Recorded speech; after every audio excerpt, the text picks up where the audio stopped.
پر جب کوئی مصیبت واقع ہوتی ہے تو کہتے ہیں کہ ہم اللہ ہی کا مال ہیں اور اسی کی طرف لوٹ کر جانے والے ہیں۔ اور اے پیغمبر، جب تم سے میرے بندے میرے بارے میں دریافت کریں تو انہیں معلوم ہو کہ میں تو تمہارے پاس ہی ہوں۔ جب کوئی پکارنے والا مجھے پکارتا ہے تو میں اس کی دعا قبول کرتا ہوں، تو ان کو چاہیے کہ میرے حکموں کو مانیں اور مجھ پر ایمان رکھیں تاکہ نیک رستہ پائیں۔ اس وقت تم میں سے دو جماعتوں نے جی چھوڑ دینا چاہا، مگر اللہ ان کا مددگار تھا، اور مومنوں کو تو اللہ ہی پر بھروسہ کرنا چاہیے۔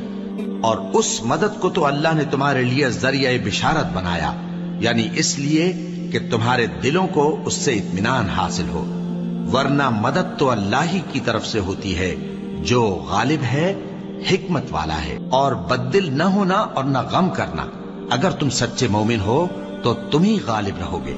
یہ تمہارے مددگار نہیں